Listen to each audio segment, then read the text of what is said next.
A administração está em nosso dia a dia. É a ciência que sistematiza e gerencia negócios, pessoas ou recursos, com o objetivo de alcançar metas definidas. Os profissionais de administração estão em hospitais, comércios, indústrias, empresas. Todas elas empregam milhares de pessoas e transformam a realidade do planeta. Profissionais que, com competência e ética, podem contar com um conselho forte e atuante.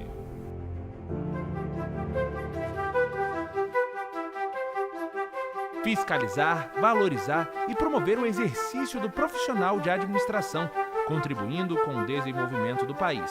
É a missão do Conselho Regional de Administração de Goiás. Mas essa tarefa não é de hoje.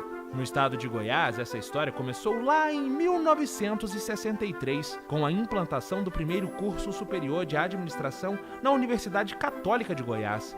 No Brasil, a história começa em 9 de setembro de 1965, quando a profissão é regulamentada pela Lei 4769.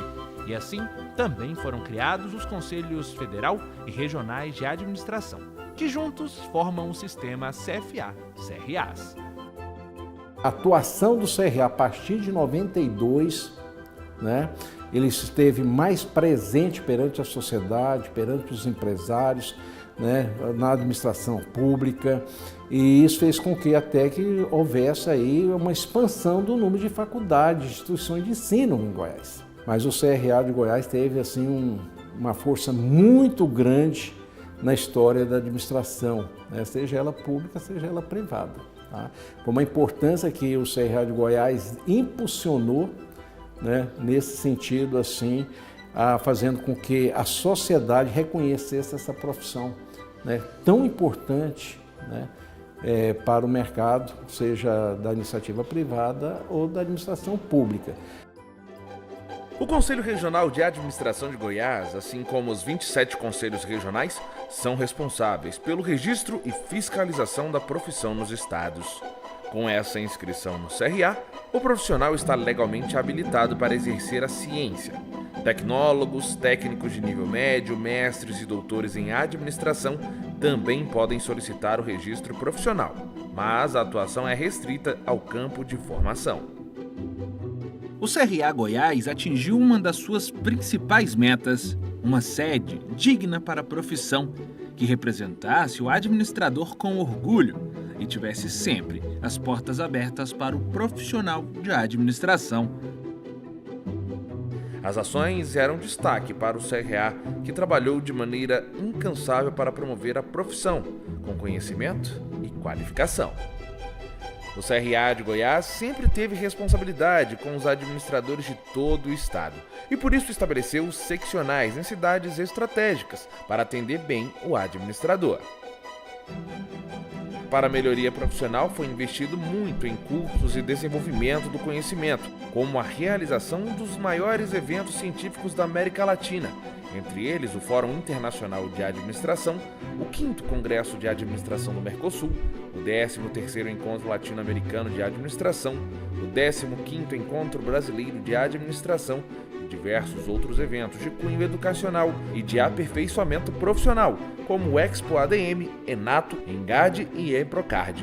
Fizemos um Embra 98 em Goiânia, maior Embra realizado, até hoje. Eu falo isso sem modéstia nenhuma, tá? Mas em 2001 com FIA, mais de 4.000 pessoas, aí veio o Conamerco, que é da OLA, veio o ENLA, que é da OLA. Fizemos todos os eventos, seja do sistema CFA-CRA, mas também da OLA, Organização Latino-Americana de Administração, que eu fui o vice-presidente dela. Profissionais que são apaixonados pela profissão. Gosto demais dessa profissão. Tem algo dentro de mim, um compromisso que eu tenho, mas dentro de mim um compromisso assumido lá há muito tempo, da década lá de 80 aproximadamente. Só eu sei, E por isso que é a minha motivação. Ser administrador é motivo de orgulho. E esse orgulho aumenta com atuações importantes do CRA para a valorização da profissão, como a inclusão do administrador como vocal nas juntas comerciais, no Conselho Administrativo Tributário de Goiás e no Conselho Fiscal Tributário de Goiânia. Ter o administrador em postos de tomada de decisão é valorizar a profissão. Além dessas conquistas, o CRA também conseguiu a criação do cargo de administrador nas prefeituras e câmaras municipais de diversas cidades do estado. Incluiu o Dia do Administrador no calendário cívico-cultural do país, no estado de Goiás e em diversos municípios goianos. Também proporcionou a inclusão do administrador para assinar o Fundo Constitucional de Financiamento do Centro-Oeste. Hoje, o CRA de Goiás tem credibilidade perante a categoria e a sociedade, o que motivou um incremento significativo no aumento dos números de registros de pessoas físicas e jurídicas. O Conselho Regional de Administração de Goiás trabalha, pensa e valoriza o administrador. O Conselho já realizou muito e vai continuar realizando ainda mais, porque vive verdadeiramente a administração. Ser administrador é ser CRA. CRA Goiás defendendo e valorizando o administrador.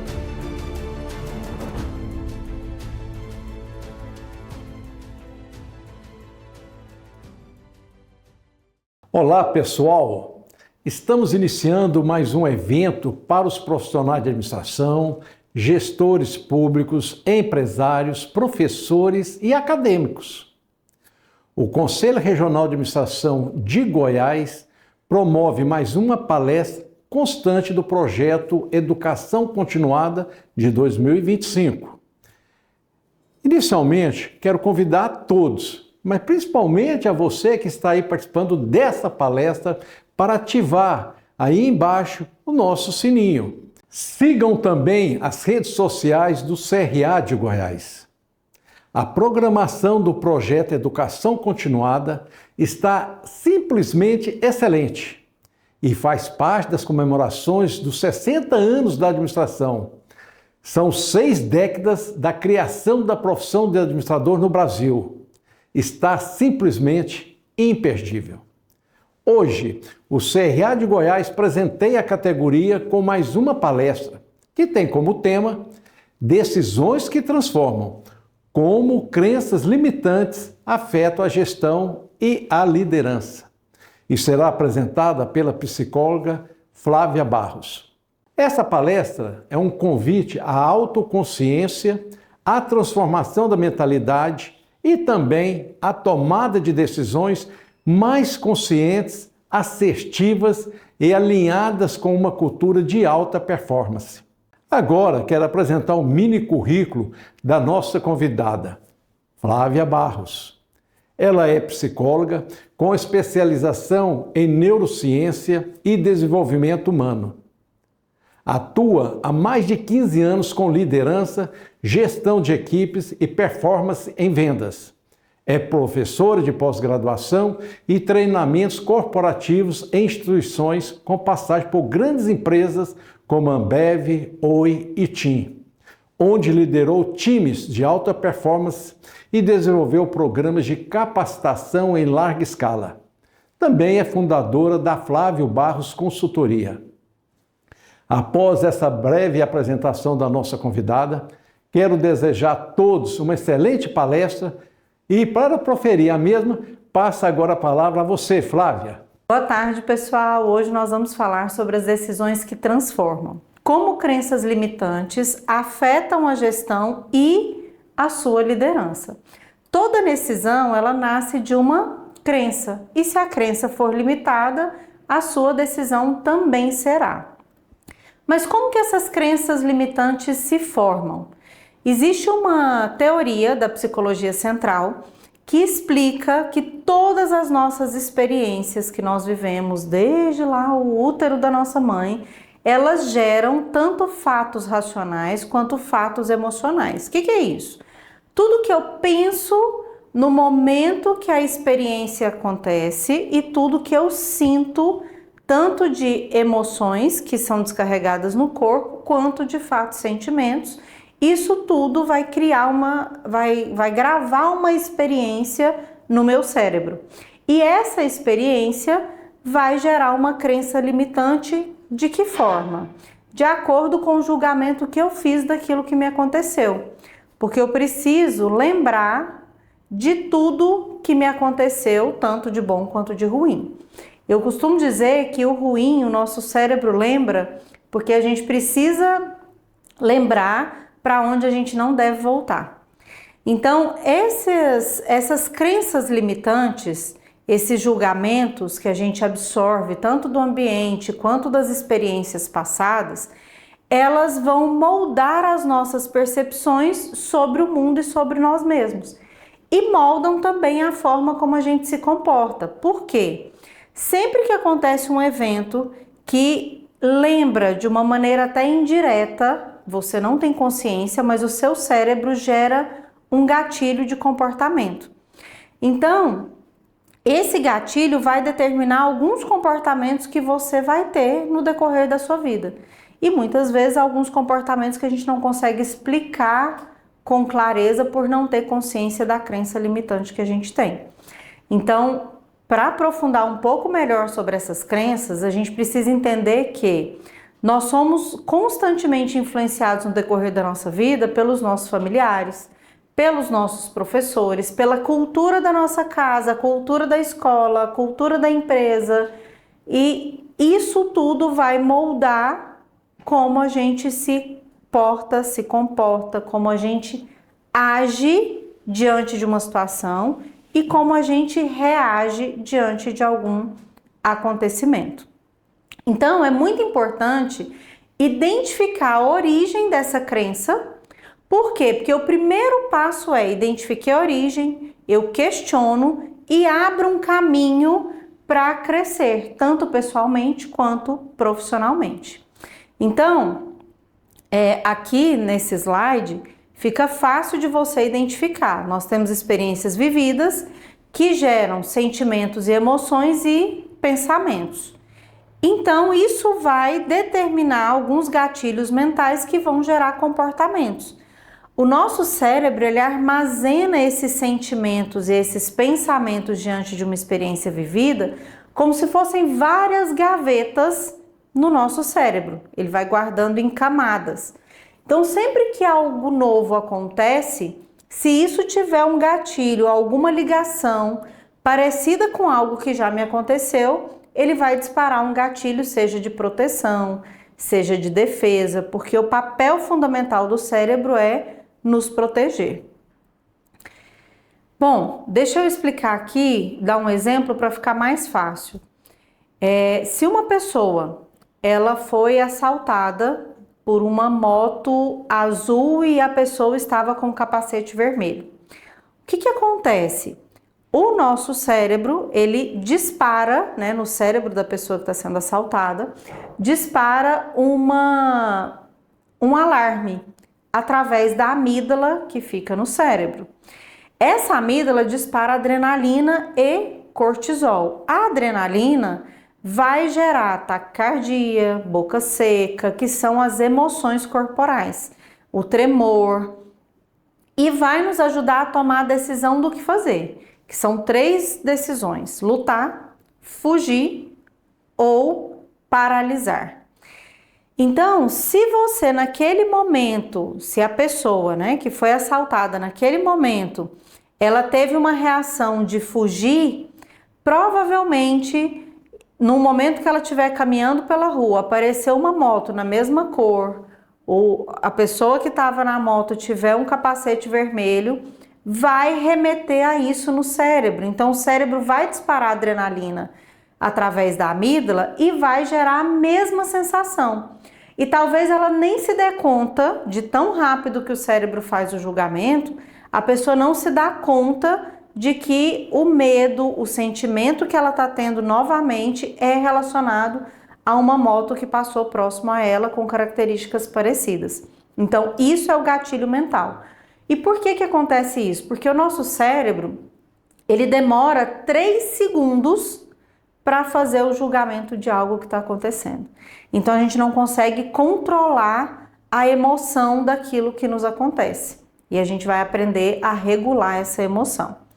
Então, as crenças limitantes, elas são verdades absolutas que a gente constrói ao longo da vida, concorda? O nosso cérebro, ele tem aquilo como uma verdade absoluta, porque ele vivenciou a situação, ele sentiu, ele pensou e ele viveu uma situação real. Então, aquilo que você sentiu e pensou passa a ser uma verdade absoluta e ele vai determinar o nosso comportamento e as nossas reações. Bom, então como que essas crenças limitantes funcionam? Elas funcionam como filtros invisíveis que vão moldar a nossa forma de ver o mundo e de tomar decisões. Então, elas influenciam nossos comportamentos que são automáticos e determinam os nossos limites pessoais e profissionais. E hoje nós vamos falar muito dessa parte voltada para o profissional. O gestor com crença limitante. Então, na liderança, essas crenças, elas determinam o nosso estilo, a nossa postura e o impacto que a gente causa nas equipes e na organização. E talvez agora, no decorrer da palestra, vocês vão começar a entender alguns comportamentos que vocês têm.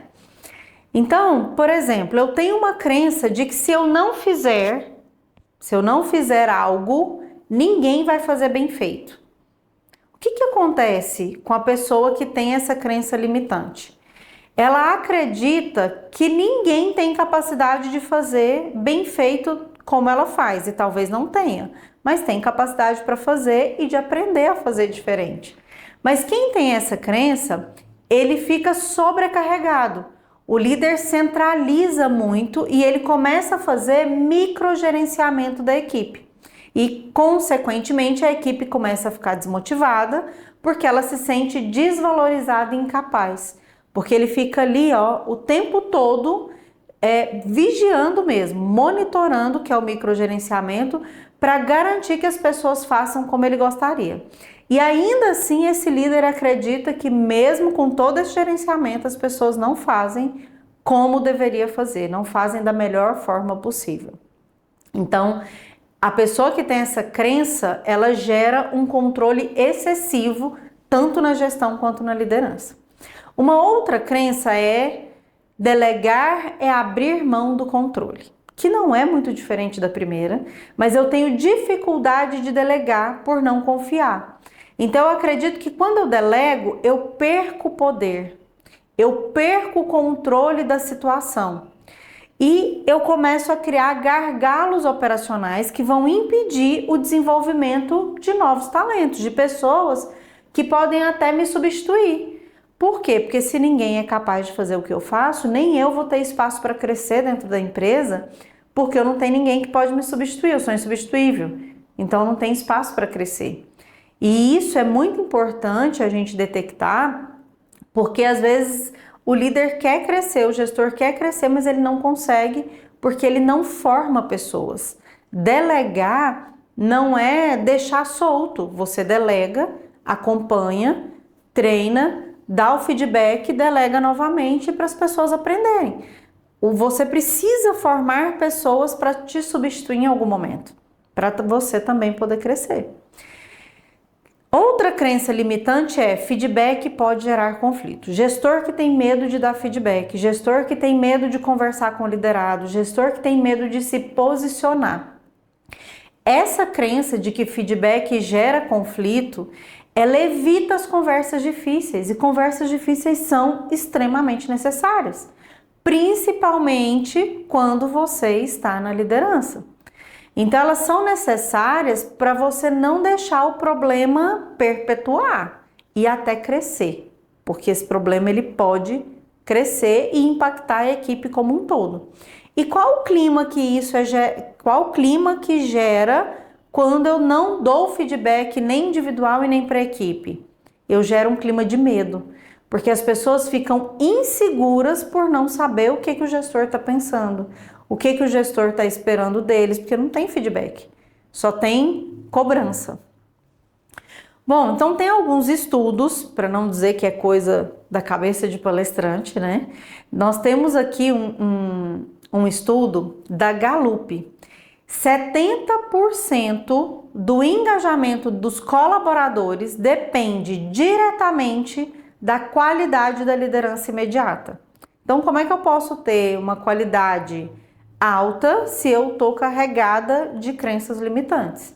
Então, olhar para o que está acontecendo na equipe, talvez uma forma seria qual os desafios que eu tenho na minha equipe hoje e a partir disso começar a entender o que eu posso fazer de diferente, qual que é essa crença limitante.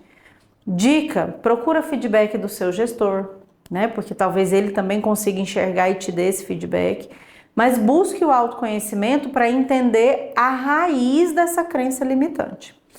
Um outro estudo que tem é uma pesquisa da Deloitte de 2023, que mostra que 79% das empresas identificam falta de preparo emocional na sua liderança. Gente, isso é tão real que hoje, quando eu faço consultoria, as empresas me procuram muito para fazer programa de desenvolvimento de líderes voltado para a inteligência emocional, porque os líderes não têm esse preparo. Mas não é porque não estão preparados exatamente para uma gestão. Eles não estão preparados emocionalmente para lidar com uma série de conflitos, porque eu tenho crença limitante e eu tenho uma equipe que tem uma série de crenças também, porque todos nós temos crenças limitantes. Mas o importante sou eu preciso identificar as minhas, me autoconhecer, entender a raiz, buscar evoluir, tratar para conseguir contribuir para a minha equipe crescer. E a outra pesquisa que tem, que é de Harvard, ela revela que líderes emocionalmente conscientes geram 23% mais produtividade da sua equipe. Então, você vai conseguir crescer 23% mais a partir do momento que você se torna consciente da raiz do problema, do que está provocando a situação para você tentar resolver e buscar resolver. Então, a mentalidade do gestor, ela não é só um fator individual. Ela molda de maneira ativa a cultura organizacional e os resultados do negócio. Agora aqui entra um outro ponto, porque quando a gente fala de cultura, não é a cultura que eu, enquanto gestor, quero implementar. Tem uma parcela da cultura, da minha personalidade, da minha cara ali, a equipe tem que ter minha cara, mas o gestor, ele é embaixador da cultura da empresa. Então, eu preciso adaptar a minha forma de ser com a cultura que a empresa precisa e quer ter para ser embaixador disso e liderar essa cultura dentro da equipe. Então, existem vários impactos que essas crenças podem trazer. Então, vou citar aqui alguns impactos para vocês observarem. Primeira coisa, eu tenho um clima organizacional tóxico ou apático. O tóxico, você começa a perceber pessoas que estão influenciando a equipe.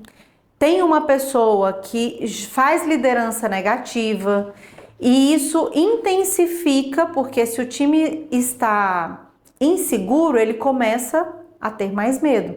Então, se a sua equipe é uma equipe que tem medo, que não confia naquilo que você leva, o que a empresa pede, que tem falta de pertencimento, eles não se sentem pertencentes à empresa, ao trabalho, eles não se sentem ouvidos.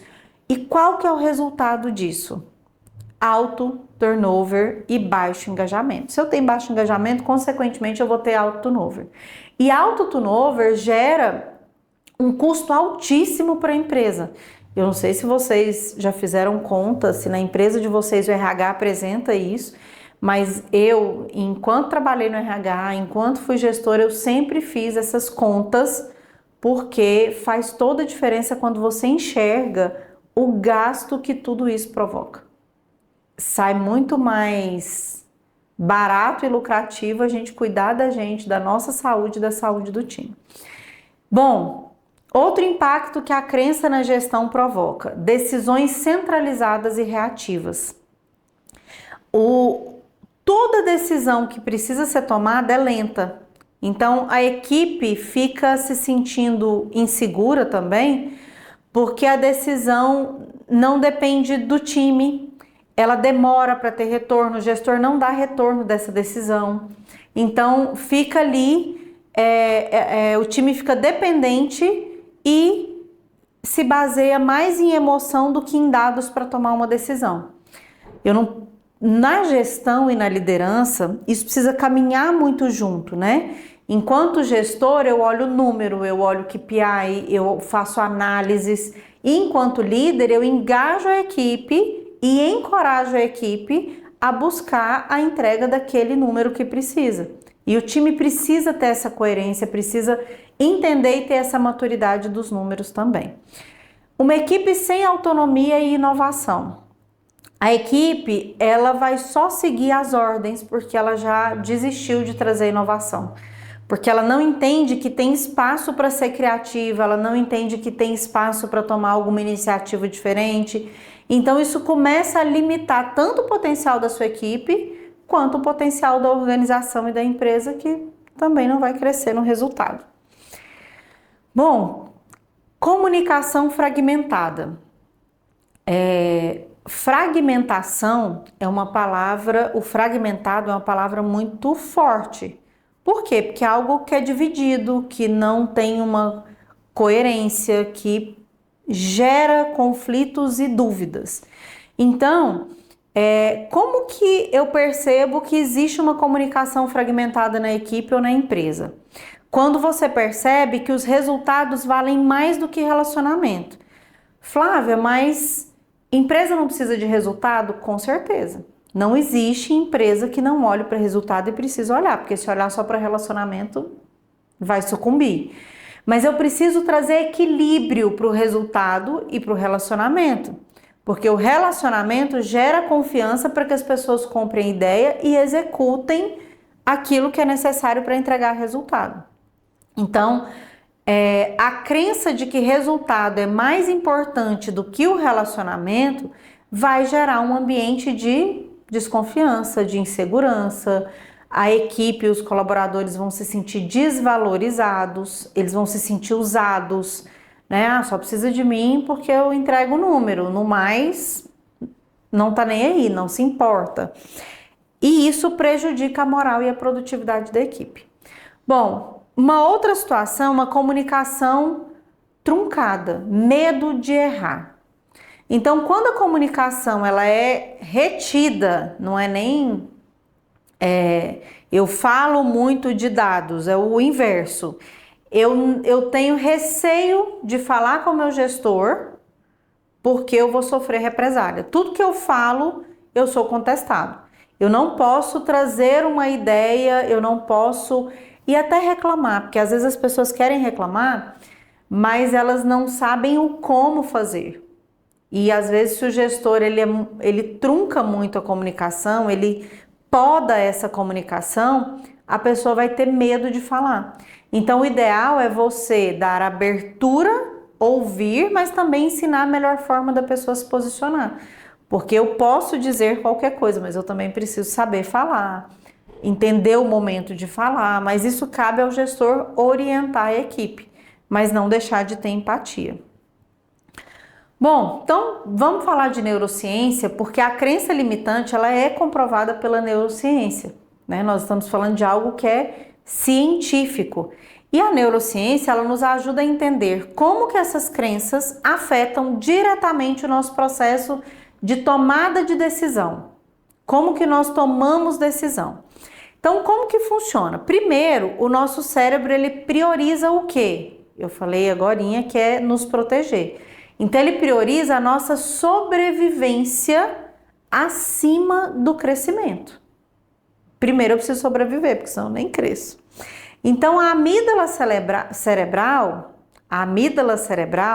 ela ativa o modo de luta ou de fuga e também às vezes de paralisação. A gente paralisa diante de uma situação. Sempre que ela percebe, sempre que a amígdala percebe que nós estamos em uma situação de perigo, uma situação que seja constrangedora, não é uma ameaça real de vida, né? Mas é qualquer ameaça que me gere um desconforto grande. Ela vai trazer esse modo, assim, ou luta ou foge, toma uma decisão. E aí as crenças limitantes, elas aumentam a atividade da amígdala. Por quê? A amígdala vai sentir ameaças em mais situações do que de fato isso acontece. Porque eu tenho crenças, eu tenho várias experiências que ficam sendo ativadas ali o tempo todo. Porque quem tem crença limitante vê problema em várias situações que não são para ser problema. Intensifica algo muito pequeno. Então, isso faz a amígdala ser ativada várias vezes.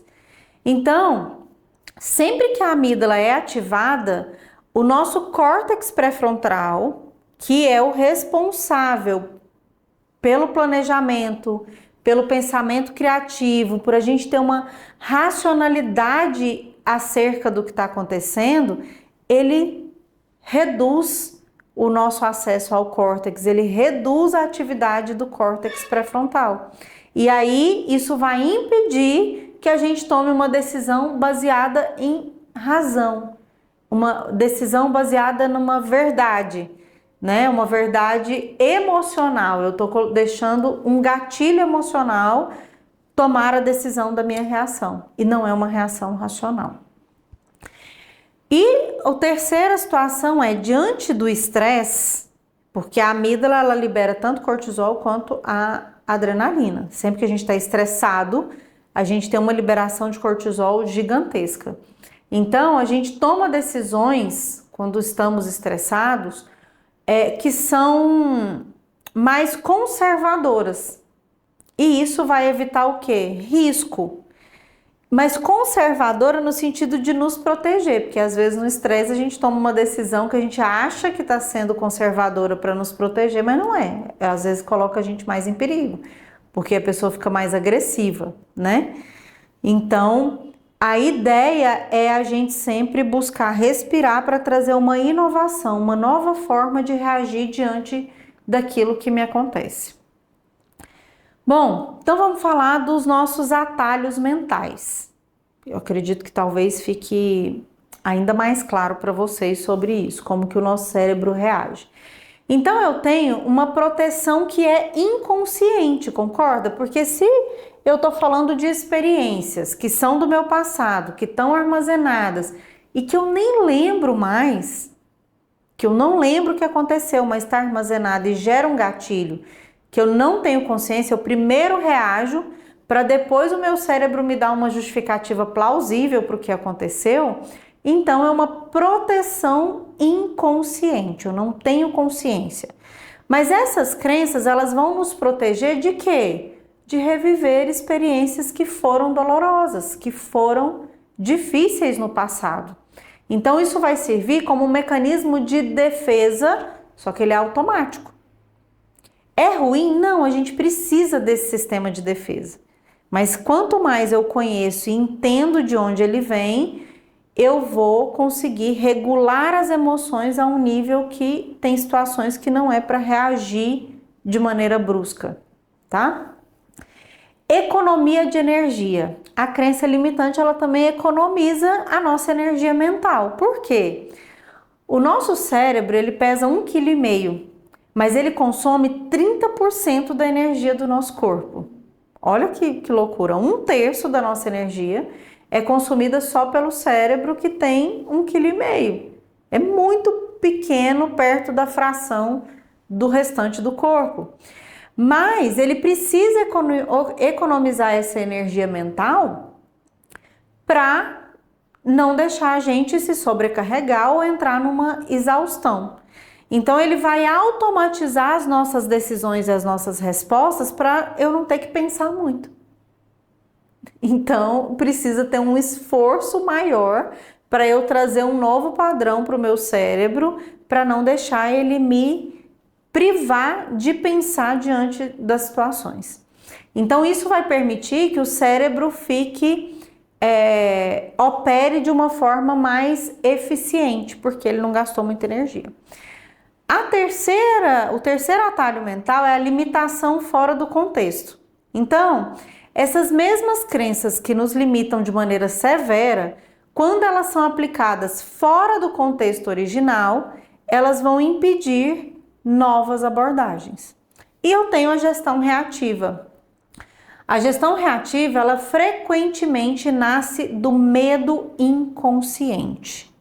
Se você é um gestor que é reativo, tudo que chega você explode, tudo que chega você não aceita, você tem dificuldade de ouvir, é o seu cérebro agindo de maneira reativa, porque existe um medo inconsciente. Então ele começa a ativar padrão automático de pensamento e inibe a sua inovação. Então eu sempre vou pensar que a pessoa está tentando me diminuir, a pessoa está tentando me derrubar. Eu já escutei muito gestor falando para o liderado assim, você está atrapalhando a minha gestão, por medo de perder a posição, né? Mas é um medo inconsciente, a pessoa não tem essa clareza. Então é muito importante que você observe como são os seus comportamentos hoje diante de várias situações, e se você identificou algo de tudo que eu trouxe até aqui, pense, eu tenho uma crença limitante, então eu preciso buscar a raiz, eu preciso entender, eu preciso me conhecer para trazer uma inovação, para trazer uma nova forma de reagir e me comportar. Mas a gente pode começar também fazendo um exercício que é muito simples. Eu substituí uma crença limitante, aqueles pensamentos de que eu não posso delegar, eu não posso confiar no outro, ninguém faz tão bem feito quanto eu, para crenças que são fortalecedoras. É um jeito simples, prático e que você consegue trazer inovação para o seu cérebro. Então, a primeira coisa, se eu tenho dificuldade de confiar na minha equipe, o que eu posso começar a trazer para mim?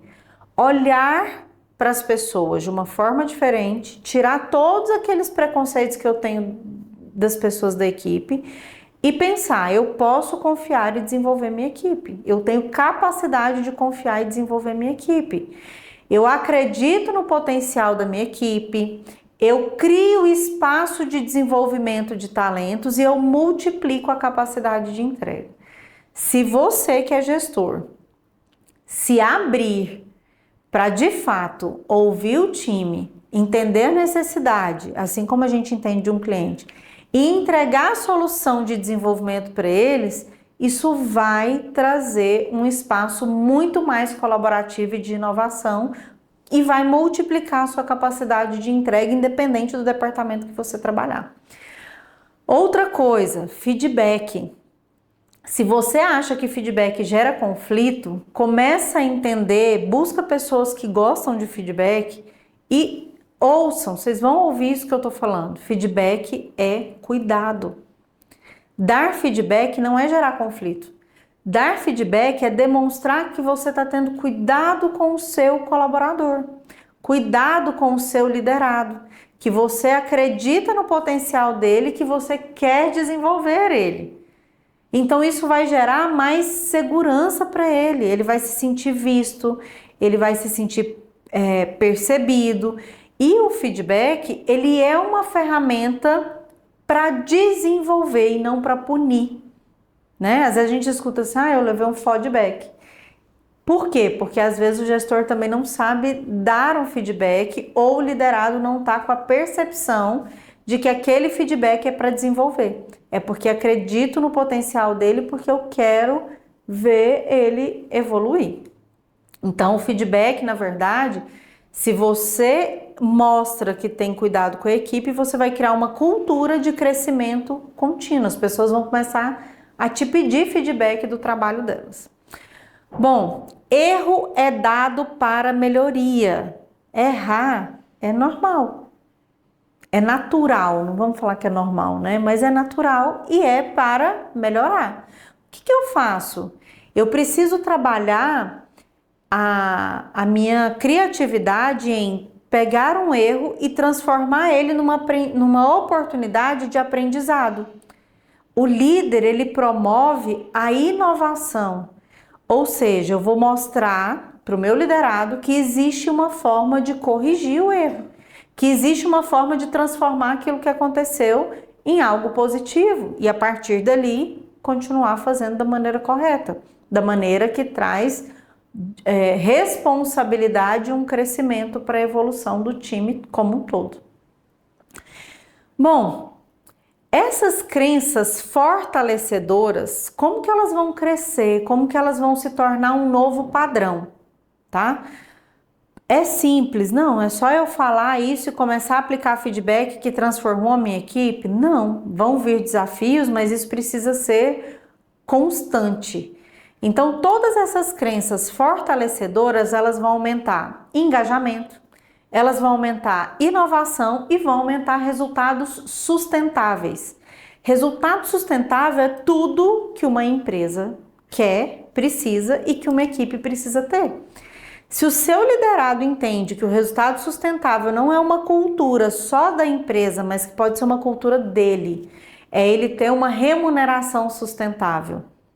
A partir daquilo que ele pode construir diferente, se ele tem abertura para levar para você as dificuldades, os desafios, ouvir feedback, a equipe vai ter... Se ele tem essa abertura para ouvir feedback, essas crenças fortalecedoras, elas vão crescer e você vai ter esses 3 pilares, que é engajamento, com o seu time se sentindo valorizado e confiáveis, confiantes, que eles vão aumentar o comprometimento com a organização. Eles vão inovar mais, a sua equipe vai ter liberdade de experimentar coisas novas, de trazer ideias novas, de encontrar soluções criativas para problemas que antes eram complexos e impossíveis de resolver. E a consequência de uma equipe engajada, de uma equipe criativa, que traz inovação, que tem proatividade, é resultado.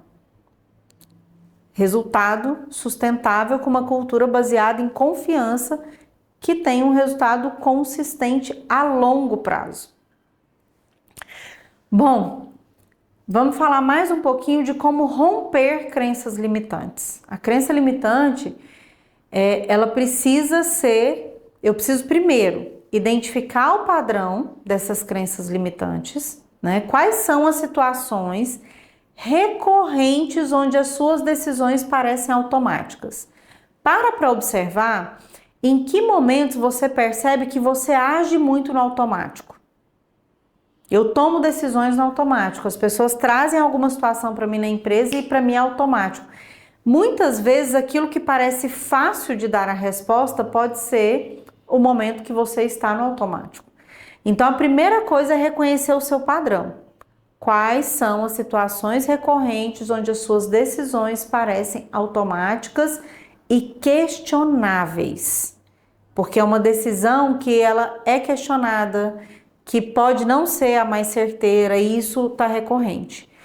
Observe também pensamentos e que você tem, que às vezes até você verbaliza, mas sempre foi assim, mas não tem outro jeito de resolver, porque a empresa não vai melhorar, sempre foi assim. Então isso, independente da situação que acontece dentro da empresa, também tem uma crença limitante. Porque se eu acho que eu não posso mudar, se eu não posso reformular, se eu não posso fazer diferente, existe uma crença em mim, tá? Segundo passo, investiga a origem. Eu preciso perguntar quando que eu aprendi essa verdade, é uma verdade que é minha. Mas quando que isso aconteceu? De onde que isso pode ter começado? Qual experiência que me levou a chegar a essa conclusão de que as coisas não podem mudar? De que se elas sempre foram assim, elas sempre serão assim. Essa crença ainda faz sentido hoje para mim? Né? Às vezes essa crença vem de algo que a maioria das pessoas que está aqui assistindo já ouviu. Pau que nasce torto, morre torto. Então a gente acredita que ninguém muda, que as pessoas não mudam, que uma organização não muda e que às vezes até eu não mudo, né? A tal da síndrome da Gabriela. Eu nasci assim, eu cresci assim, eu sou assim, eu não vou mudar. E tem gestor falando isso, mas eu sou assim, eu não vou mudar, quem trabalha comigo é que tem que dar conta de mim. Então isso é uma crença limitante de que é impossível trazer mudança, e se eu acredito que eu não posso mudar, eu sempre vou achar que as pessoas na equipe não podem mudar. Então, se algo não tá legal, eu não vou dar feedback, eu não vou desenvolver, porque as pessoas não mudam, eu só vou desligar. E aí, disso vem um turnover alto, uma produtividade baixa, porque quanto mais giro de colaboradores eu tenho, menor a minha produtividade, porque eu vou passar a vida treinando pessoas. Bom, então, recapitulando, primeira coisa, reconheça o padrão da crença, investiga a origem e o terceiro passo, reescreva com consciência. Então, a partir do momento que eu entendi a origem da crença, eu passei a ter mais consciência. Tendo consciência, eu posso formular uma nova crença que seja equilibrada, que seja positiva, que seja adaptativa. Então, por exemplo, delegar não é perder controle, mas é multiplicar resultados. Se hoje a sua crença é delegar é perder controle, você vai reformular essa crença para delegar é multiplicar resultados. Olha a diferença e a força e o impacto que tem eu transformar uma crença limitante numa crença fortalecedora. E o último passo é praticar decisões diferentes. E isso não tem uma mágica, é você se esforçar para falar para o seu cérebro que vai ser diferente. Então, quis tomar a decisão de não delegar. Espera, respire e fala, não, delegar é multiplicar resultado. Se isso é multiplicar resultado, eu vou fazer.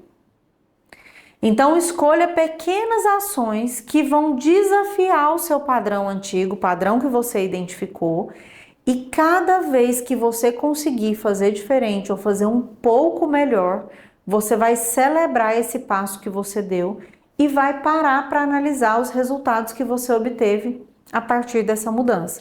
Isso vai fazer o seu cérebro criar uma nova experiência, mas dessa vez uma experiência positiva com algo que antes era negativo. Então, o nome disso tudo que eu trouxe aqui é ressignificar, né? Ter um novo olhar para a situação. Então, para um pouquinho agora e reflete aí, qual crença tem travado a sua liderança? Tem algo que, diante de tudo que eu estou falando, você começou a perceber que trava a sua liderança? E aí, anota, se tiver um papel, pega um papel, uma caneta e escreve como seria o seu estilo de gestão se essa crença fosse transformada. Hoje eu tenho um estilo de gestão e eu tenho uma crença que me trava. Se essa crença fosse transformada, como é que seria a minha gestão? Isso já dá um norte para você entender quais os comportamentos você pode mudar, porque se você tem noção de como seria a sua gestão, você sabe o que você precisa praticar a partir de agora. Então, vou trazer para vocês um case de uma mentoria, né? Um caso aqui, o nome é fictício, óbvio, mas foi um caso que eu atendi, né? E foi um caso de transformação, porque era um gestor, o Wellington, ele tinha não era uma crença, eram várias crenças muito fortes e muito arraigadas. Mas a mais forte é que ele não podia delegar, ele não podia confiar, ninguém fazia bem feito e não podia delegar porque ninguém ia fazer. Então a dificuldade dele era de confiar no outro. E quando eu não confio, eu não delego, eu centralizo, eu me sobrecarrego, ninguém é bom o suficiente, eu não valorizo a equipe, ninguém na equipe cresce, não é promovido, não é reconhecido. Um cenário desse é impossível gerar engajamento. Então, mas ainda tinha uma outra situação, né? O Wellington, ele trocou 100% da equipe em 3 meses, 100% mesmo. Não ficou ninguém da equipe quando a gente começou, né? Para contar a história de como é que foi. Ele literalmente tirou 100% da equipe em 3 meses e teve só novato durante os 3 meses consecutivos ali. Mas ele tinha uma situação na equipe muito séria e que de alguma forma intensificava a crença de que ele não podia confiar nas pessoas. Ele tinha algumas pessoas na equipe que faziam fraude e ele identificou isso. Então isso reforçou a crença e o pensamento de que as pessoas não são confiáveis, concorda? E aí, o que ele fez? Ele primeiro tirou as pessoas que estavam fazendo fraude, óbvio, não são pessoas que têm que ficar na empresa, e as outras pessoas da equipe tinham um desempenho muito baixo. Mas inicialmente, na cabeça dele, a culpa era da equipe que não tinha resultado, era culpa do pessoal que fazia fraude, que desmotivava a equipe, né? Mas ele não percebia esse comportamento de não confiar no potencial e na capacidade das pessoas executarem e trazer o resultado que ele queria. Então, como ele achava que era impossível, ele trocou a equipe inteira. Como ele contratou pessoas esperando que essas pessoas estivessem prontas. Ele queria 100% de uma equipe pronta no mercado. E eu costumo falar que gestor que acha que colaborador pronto, tá numa prateleira, a gente chega lá, pega e fala, tá aqui, tá pronto, esse aqui vai chegar entregando resultado na primeira semana, tá maravilhoso, não tem nada para fazer. Isso não existe. Pelo contrário, cada vez mais as empresas estão contratando pessoas júnior, sem experiência, para treinar dentro da cultura da empresa, dentro do que a empresa precisa, para formar pessoas muito mais engajadas e comprometidas com o fit do negócio, com o fit da cultura da empresa. Enfim, nós começamos o processo de mentoria. E depois da mentoria, o Wellington conseguiu entender as raízes da crença, né? A origem das crenças dele. E ressignificou. Foi um trabalho, gente, de meses. Ninguém ressignifica nada só de descobrir a origem. Mas ele trabalhou, ele se abriu para mudar, porque ele percebeu que as pessoas que ele contratou e achou que estavam prontas não estavam, e por não estarem prontas, o resultado dele não veio. O resultado dele ficou muito ruim e prejudicou ele, a empresa, e aí foi quando ele teve a virada de chave de buscar, de fato, uma melhoria e assumiu a responsabilidade para ele. Então, depois que ele ressignificou, que ele começou a ressignificar as crenças limitantes, ele conseguiu delegar, ele conseguiu demonstrar confiança para a equipe. E o resultado, gente, vocês já sabem. Aumento de engajamento da equipe, melhora no resultado, o clima organizacional mudou e o turnover diminuiu de 100% nos 3 meses para 15% nos 3 meses seguintes após a mentoria. É uma queda brusca de turnover. E por que o resultado aumentou? Porque é uma cadeia. Se eu tenho um time engajado, se eu tenho um time comprometido, se eu tenho um time alinhado, um time que confia em si, no gestor, não vou ter turnover, não tendo turnover, eu ganho tempo desenvolvendo a equipe para que essa equipe entregue aquilo que eu estou buscando. Então, para a gente encerrar, gestores que se transformam tudo à sua volta.